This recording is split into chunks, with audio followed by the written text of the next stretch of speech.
안녕하십니까?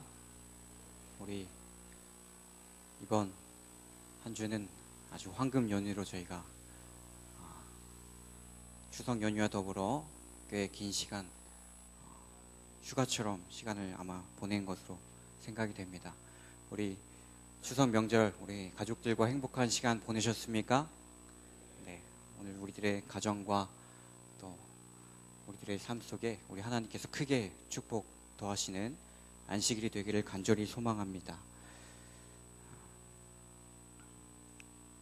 우리가 지난 시간까지 느헤미야서를 함께 다루었습니다.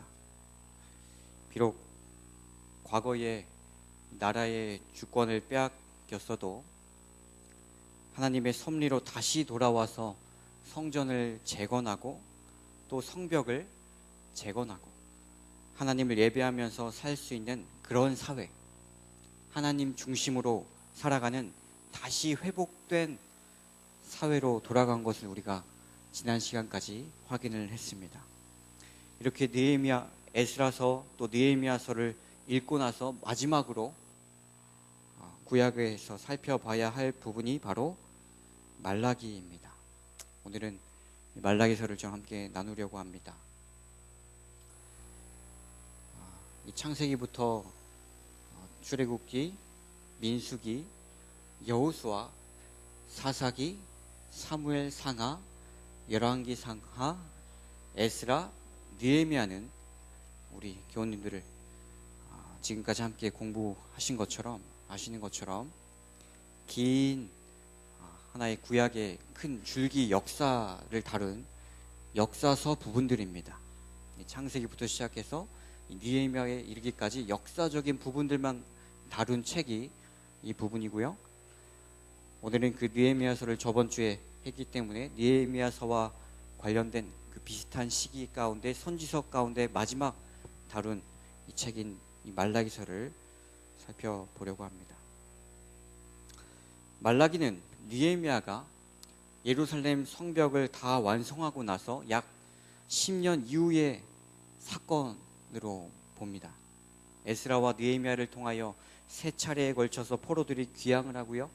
성전과 성벽이 다시 재건이 되고 율법을 실천하고 유월절을 지키면서 그리고 영적으로 사회적으로 그러한 사회적인 개혁들을 시도하는 것입니다. 그러면서 이스라엘 백성들이 집중하고 주목한 것이 무엇인가 하면 메시아 왕국입니다. 무엇이라고요? 메시아 왕국이에요. 성전이 재건이 되면 메시아 왕국이 오리라라고 하는 소망을 품었던 것입니다. 과거에 학개나 스가랴를 통하여 말씀하셨던 새로 지은 그 성전의 이전보다 더욱더 큰 하나님의 영광이 나타나기를 바라는 것입니다. 그러나 세월이 흐르면서 100여 년 전에 학개와 스가랴가 예언했었던 그런 영광스러운 시대는 도래할 기미조차 보이지 않고 하나님의 전을 영광으로 가득 채울 것이라고 하는 그런 약속이 이루어질 조짐도 나타나지 않는 것입니다. 그러면서 점점 백성들은 하나님의 사랑을 의심하고 절망에 빠져서 또다시 죄에 물들기 시작합니다. 성전을 지으면서 예배가 정상적으로 재개가 되었고요. 성벽을 재건하면서 백성들의 생활과 환경이 개선이 되었지만 백성들의 그런 영적인 상태는 이상하게도 점점 시간이 가면 갈수록 밑바닥으로 곤두박질 치는 것입니다. 아무런 열정 없이 종교적인 의무들만 기계적으로 수행하고 있었습니다. 이러한 상황 가운데서 활동한 선지자가 말라기입니다. 말라기는 백성들의 형식적인 신앙과 도덕적인 타락에 대한 그런 하나님의 심판을 경고하면서 회개를 촉구합니다. 선지자 왕 705쪽입니다. 그들은 스룹바벨과 에스라와 느헤미야의 지도 아래서 여호와의 계명과 법도를 모두 지킬 것을 거듭 서약하였다. 그 뒤를 이은 번영의 시기는 하나님께서 기꺼이 받아들이시고 용서하시기를 원하신다는 충분한 증거를 주었다. 그런데도 그들은 치명적인 근시안 때문에 거듭거듭 그들의 영광스러운 운명에서 떠났고 무수한 군중에게 치료와 영적 생명을 가져다 주어야 할 것을 이기적으로 횡령하였다. 노란색 같이 읽습니다. 시작. 이 같은 하나님의 목적을 성취하지 못한 그들의 실패가 말라기 시대에 매우 뚜렷하게 나타났다. 이 노란색 앞부분 보시면 그들의 치명적인 근시안이라고 했습니다. 기다렸던 메시아 왕국이 도래하지 않는 그 짧은 시간 기다린 그들의 삶에 치명적인 근시안 때문에 거듭거듭 그들의 영광스러운 운명에서 떠났고, 또 뭐라고 했습니까? 무수한 군중에게 치료와 영적인 생명을 가져다 주어야 할 것을 그들은 이기적으로 횡령했다라고 했어요. 하나님께서 무너진 이스라엘을 회복하시면서 다시 그들로 하나님의 복음을 전하고 하나님의 사명을 이 땅에서 이루어지도록 하는 그러한 사명을 그들을 통하여 계획하셨지만, 이스라엘은 절망적인 영적인 상태로 그들이 퇴보하면서 하나님의 기대와 사명을 걷어차는 것입니다. 우리 함께 이 표를 한번 보겠습니다. 우리 교우님들 받으신 부분에 보시면 총 말라기서는 4장으로 구성이 되어 있습니다. 1장에서 4장입니다. 총 주제는 간단하게 3 부분으로 찾을 수 있는데요. 1장 1절에서 이제 5절까지의 부분을 민족들이 받은, 이스라엘이 받은 하나의 특권을 하나님께서 부여하시는 것을 확인해 주십니다. 그리고 그 1장 6절에서 3장 15절까지의 부분은 타락한 그 이스라엘을 책망하시는 모습이 나오고요. 그 이후로 3장 16절에서부터 마지막 절까지 이스라엘을 향한 하나님의 심판과 구원에 대한 그 약속을 나오는 부분이 나옵니다. 장소는 예루살렘이었고 기간은 BC 432년 혹은 433년에서 425년 이렇게 보통 이야기하는데, 사실은 그렇게 정확한지는 않은 것 같습니다. 말라기서는 총 4장으로 구성되었다고 말씀드렸습니다. 절수로 따지면 총 55절인데요.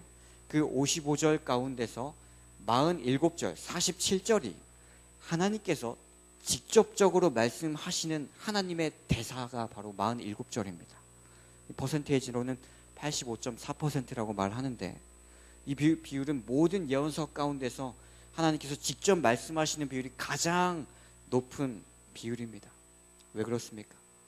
하나님의 절박하고 절절한 그 심정을 이 선지자가 고스란히 전달하는 것입니다.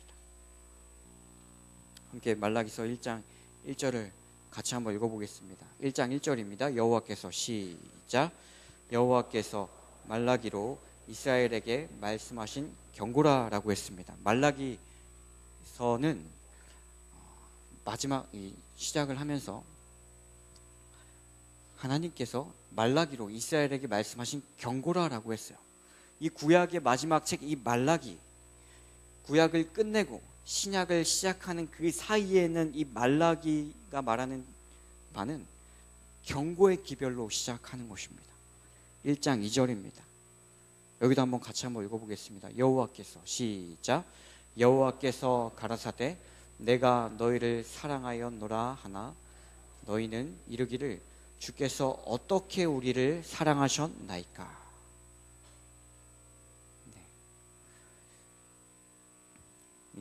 하나님께서 내가 너희를 사랑하였다라고 말씀하시지만 이 백성들의 반응이 무엇입니까? 어떻게 우리를 사랑하셨습니까? 이스라엘 백성들의 신앙적 회의감을 우리가 볼 수 있습니다. 여기서만 이 1장 2절에서면 이런 영적인 회의감에 백성들의 반응이 끝나는 것이 아니라 말라기서 구석구석 계속해서 부분들이 나옵니다. 1장 2절, 주께서 어떻게 우리를 사랑하셨습니까? 우리가 어떻게 주의 이름을 멸시하였습니까? 우리가 어떻게 주를 더럽게 하였습니까? 우리가 어떻게 여호와를 괴롭게 하였습니까? 우리가 어떻게 해야 도갈아갑니까? 우리가 어떻게 주의 것을 도적질합니까? 하였습니까? 우리가 무슨 말로 주를 대적하였습니까? 계속해서 말라기에서는 이 백성들의 반응이 이렇게 나옵니다. 여러분, 이 말들이 무슨 뜻을 가졌습니까? 하나님, 우리가 뭘 그렇게 잘못했습니까? 이 뜻이에요. 왜 우리에게 그러십니까? 그 뜻입니다. 하나님과 이 이스라엘 백성 사이에 무엇이 생겼습니까? 아주 넓은 간격이 생깁니다. 하나님의 뜻을 헤아리지 못하고 하나님의 기대로부터 멀어진 것입니다. 그런데 백성들의 이 어투는 무엇을 말하는 것인가 하면, 그 간격은, 이 하나님과 우리 사이에 이 넓어진 이 간격은 우리가 벌린 것이 아니라 하나님께서 벌리셨습니다. 자신들은 문제가 없다는 것입니다. 오늘 나의 모습은 나 때문이 아니라 하나님 때문입니다. 오늘 나의 문제는 하나님 때문입니다 라고 하나님을 고발하는 이 이스라엘 백성들을 보게 됩니다. 하나님께서 이 말라기서 이후로 신약의 복음서까지 중간 가운데 약 400여 년 동안 침묵하십니다. 하나님께서 400년을 침묵하신 이유가 있어요. 이스라엘 백성들은 자신들의 문제로, 자신들의 그 불경함으로, 자신들의 불순종함으로 인하여 하나님께서 그 죄를 지적하실 때에 그들은 말하기를 우리가 언제 그랬냐는 것입니다. 오히려 하나님 앞에서 당당하고 하나님을 고발합니다. 하나님께서 얼마나 어이가 없으셨는지 400년간 침묵하세요. 여러분, 그렇다면 하나님께서 말씀하시는 당시 이스라엘 백성들의 문제가 무엇이었을까요? 그들의 문제를 확인하려면 이 말라기서뿐만 아니라 우리가 저번 시간에 다루었던 이 느헤미야서의 마지막 장도 살펴보면 도움이 됩니다. 왜 그런가 하면, 이 느헤미야가 유대 총독으로 12년 정도 이 첫 번째 임무를 수행을 합니다. 그리고 임기가 마치고 유대를 떠나서 페르시아로 가서 몇 년 이후에 다시 돌아와서 두 번째 총독으로 일하기 시작합니다.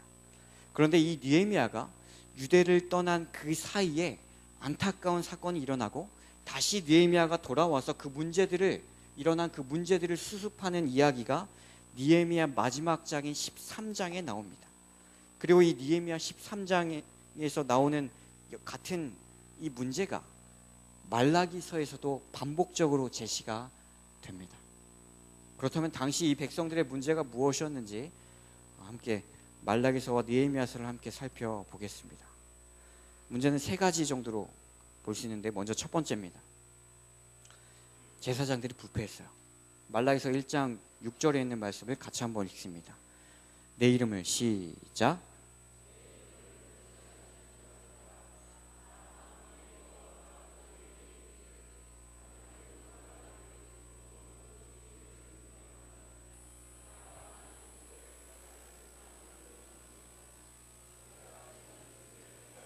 나를 두려워함이 어디 있느냐 하나 너희는 이르기를 우리가 어떻게 주의 이름을 멸시하였나이까 하는도다. 말라기서 1장 6절에서 처음부터 하나님께서는 단도직입적으로 뭐라고 말씀하십니까? 내 이름을 멸시하는 제사장들아. 부패한 제사장들의 모습을 하나님께서 질책하십니다. 느헤미야 13장 4절과 5절에서도 비슷한 사건이 나옵니다.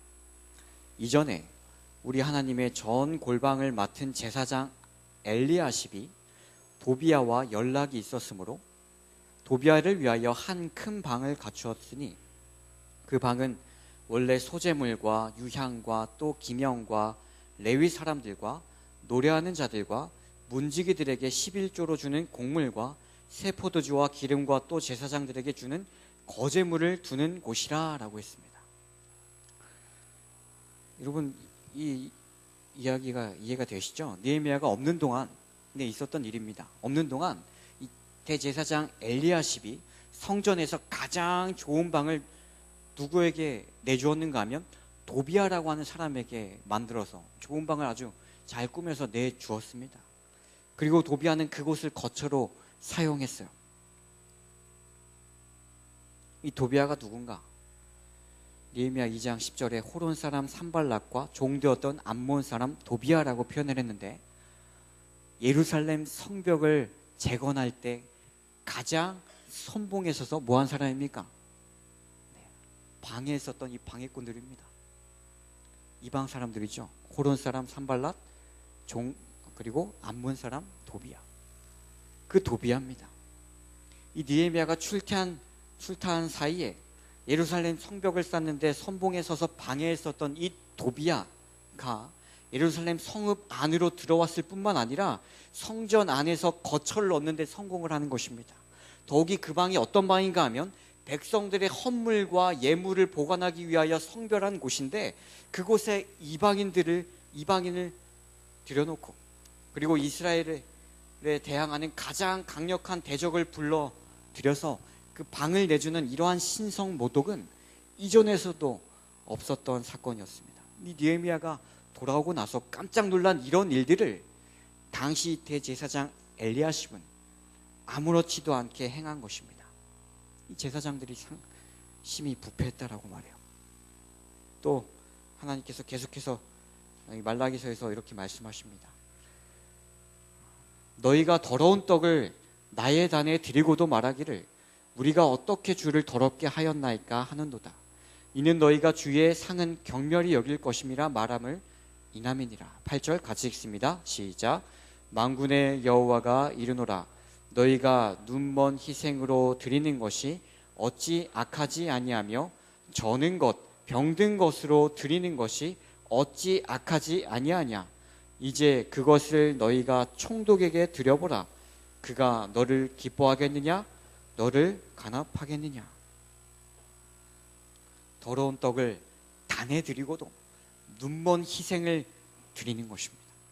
율법은 분명히 흠없는 제물로 드리라라고 하는 기록이 명백함에도 불구하고 제사장들이 하나님을 뭐 했다고 기록하는가 하면 멸시했다는 것입니다. 너희 총독에게도 드리지 않을 그것을 하물며 하나님께 드린다는 것은 너무나도 타락한 이 제사장들의 모습인 것입니다. 두 번째입니다. 이교도 이방인들을 아내로 맞이하는 통혼이 다시 부활했습니다. 말라기서 2장 11절입니다. 유다는 괴사를 행하였고 이스라엘과 예루살렘 중에서는 가증한 일을 행하였으며 유다는 여호와의 사랑하시는 그 성결을 욕되게 하여 이방신의 딸과 결혼하였으니 라고 했어요. 여기에 대한 이야기도 느헤미야서에 같이 나옵니다. 27절 28절에 있는 말씀 같이 한번 읽습니다. 너희가 시작. 너희가 이방 여인을 취하여 크게 악을 행하여 우리 하나님께 범죄하는 것을 우리가 어찌 용납하겠느냐. 대제사장 엘리야십의 손자 요야다의 아들 하나가 호론 사람 산발랏의 사위가 되었으므로 내가 쫓아내어 나를 떠나게 하였느니라. 이 느헤미야의 말입니다. 아까 이 엘리야십이 도비아라고 하는 그 암몬 사람을 성전으로 거처를 내어준 것에 모자라서 이 대제사장 엘리야십이 또 어떻게 했습니까? 자신의 손자로 하여금 산발랏의 사위가 되도록 내준 것입니다.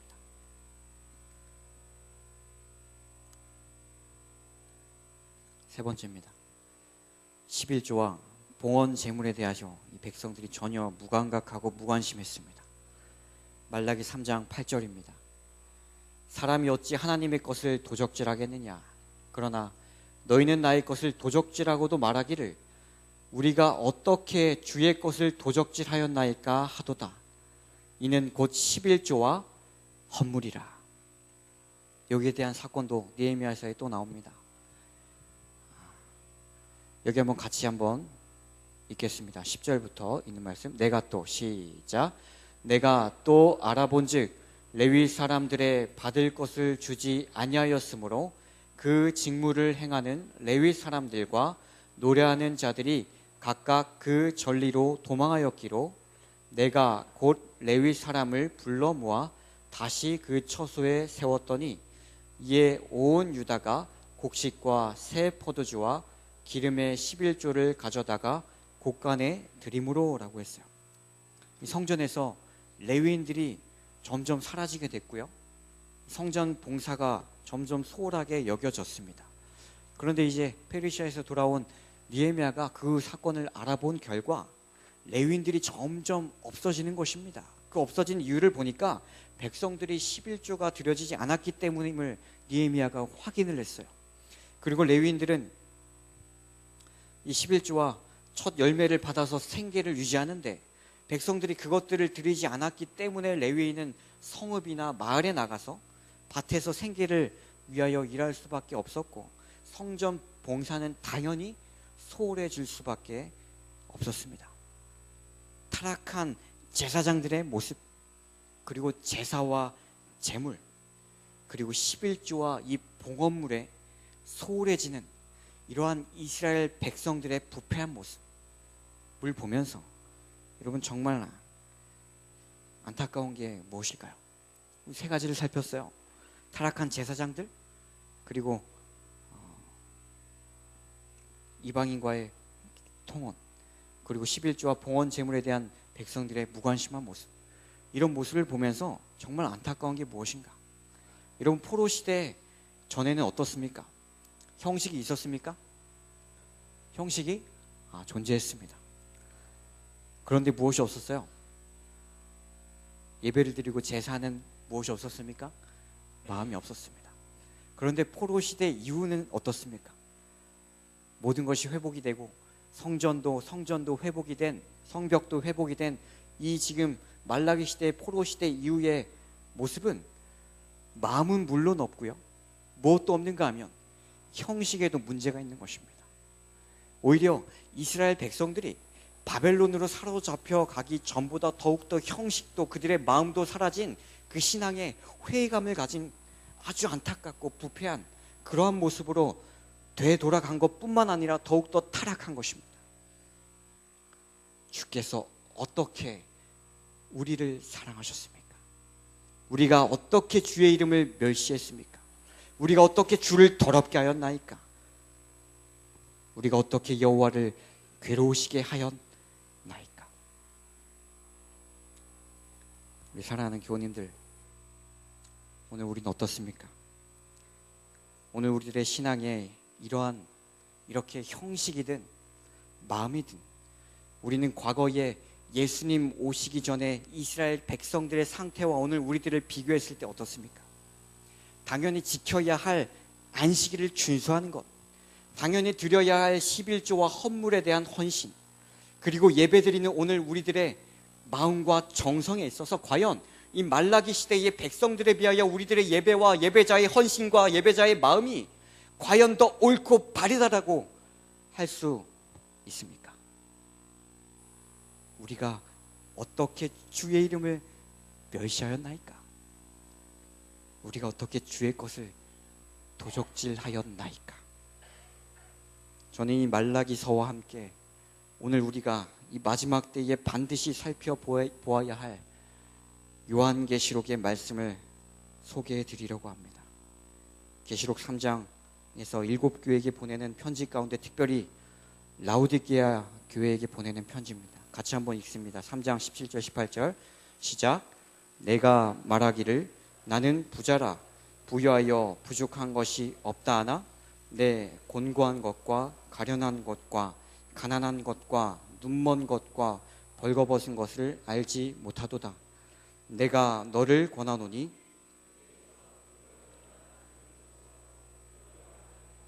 흰옷을 사서 입어 벌거벗은 수치를 보이지 않게 하고 안약을 사서 눈에 발라 보게 하라. 나는 부자라 하여 부유하여 부족한 것이 없다 하나 내 곤고한 것과 가련한 것과 가난한 것과 눈먼 것과 벌거벗은 것을 알지 못하는도다. 우리가 어떻게 주의 것을 도적질하고 주의 마음을 괴롭게 했습니까? 라고 묻는 유대인들처럼 7교회 가운데 마지막 교회 라오디게아 교회 교인들도 영적으로 무감각하고 둔하여져서 자신들의 문제와 자신들의 부족과 자신들의 가난함과 눈먼 것과 벌거벗은 것을 알지 못한다라고 했어요. 영적으로 무감각한 것입니다. 회의적인 신앙입니다. 말라기서에서 이스라엘 백성들의 무관심하고 형식적인 그러한 모습들이 라오디게아 교회의 교인들이라고 일컫는 오늘 많은 우리 재림 성도들의 영적인 모습과 너무나도 비슷하다는 사실을 제가 보게 됩니다. 율법을 범하는 죄에 대하여 너무나도 무감각하고 둔감합니다. 내가 뭘 잘못했는가?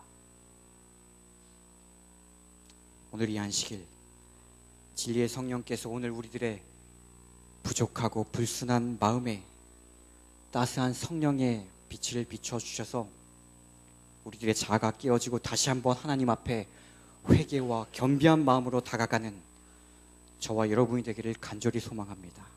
하나님께서는 이러한 타락과 영적인 암흑의 시기 속에서도 하나님을 여전히 경외하고 하나님을 사랑하는 당신의 자녀들을 항상 소유하고 계셨어요. 말라기서는 이렇게 표현합니다. 그때에 여호와를 경외하는 자들이 피차에 말하매 여호와께서 그것을 분명히 들으시고 여호와를 경외하는 자와 그 이름을 존중히 생각하는 자를 위하여 여호와 앞에 있는 기념책에 기록하셨느니라. 여호와를 경외하는 자와 그의 이름을 존중히 생각하는 자들이 있는데 그들을 하나님께서 기념책에 기록하셨다라고 말씀하십니다. 사랑하는 교우님들, 오늘 우리가 바로 여호와를 경외하고 그분의 이름을 존중히 생각하는 자들이 되기를 간절히 바랍니다. 이렇게 타락한 이스라엘을 하나님께서 책망하시고 나서 말라기가 그냥 끝나지 않아요. 감사하게도 말라기 마지막 장 4장은 이 말라기서의 핵심 장인데 다시 이스라엘을 위하여 어떤 약속을 주시는가 하면 메시아의 약속을 주십니다. 같이 한번 읽어보겠습니다. 말라기 4장 2절입니다. 내 이름을 시작. 내 이름을 경외하는 너희에게는 의로운 해가 떠올라서 치료하는 광선을 바라리니 너희가 나가서 외양간에서 나온 송아지같이 뛰리라.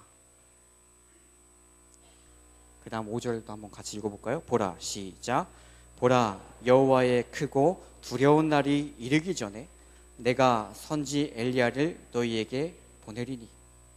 여러분 4장 2절에서 말씀하시는 의로운 해가 누구시고 4장 5절에서 말씀하시는 선지 엘리야가 누굽니까?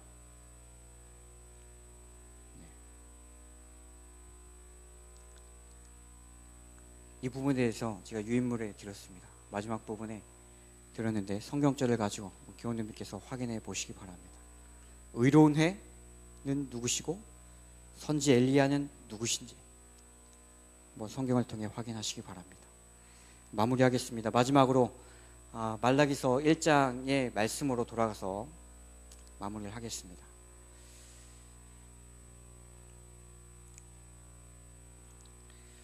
말라기서 1장 2절입니다. 백성들이 하나님께 이렇게 대답합니다. 주께서 어떻게 우리를 사랑하셨습니까? 라고 묻습니다. 사람은 비록 어떻게 우리를 사랑하셨습니까? 라고 하나님께 푸념하고 불평하고 하나님을 고발하고 하나님을 원망하지만 하나님께서는 그들이 그런 말씀을 하시기 전에 이미 처음에 말씀하셨습니다. 뭐라고 하셨습니까? 내가 너희를 사랑하였노라. 내가 너희를 사랑하였노라. 여러분 말라기서에서 하나님의 사랑을 의심하고 불평하는 자들에게 하나님께서 여전히 내가 너희를 사랑한다는 것을 무엇을 통하여 보여주시는가 하면 바로 그 다음에 신약시대에 예수 그리스도를 통하여 알려주십니다. 말라기가 끝나고 400년간의 침묵 이후에 침묵을 깨는 그 예수 그리스도를 통하여 하나님의 사랑을 친히 보여주신 것입니다.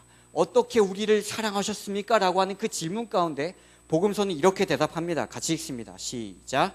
하나님이 세상을 이처럼 사랑하사 독생자를 주셨으니 이는 저를 믿는 자마다 멸망치 않고 영생을 얻게 하려 하심이니라. 다음 말씀 같이 읽습니다. 하나님이 시작. 하나님의 사랑이 우리에게 이렇게 나타난 바 되었으니 하나님이 자기의 독생자를 세상에 보내심은 저로 말미암아 우리를 살리려 하심이라.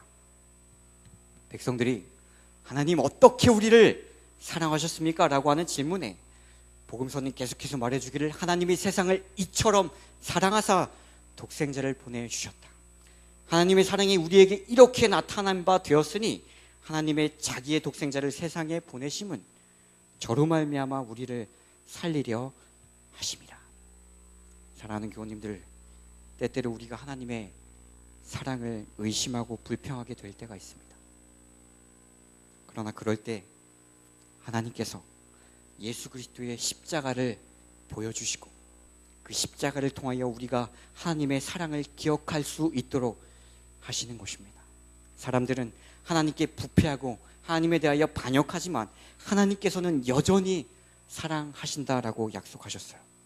오늘 이 저녁 말씀을 마무리하면서 우리가 우리들의 부족함과 우리들의 죄악이 아니라 하나님의 그 크신 사랑과 은혜에 푹 잠김으로 오늘 우리들의 입술에서 하나님 어떻게 우리를 사랑하셨습니까? 라고 하는 푸념이 아니라 하나님께서 저희들을 이처럼 사랑하시고 이렇게 사랑하셨습니다 라고 하나님께 고백하고 찬양할 수 있는 우리 저와 우리 교우님들이 되기를 간절히 바라면서 말씀을 줄이겠습니다.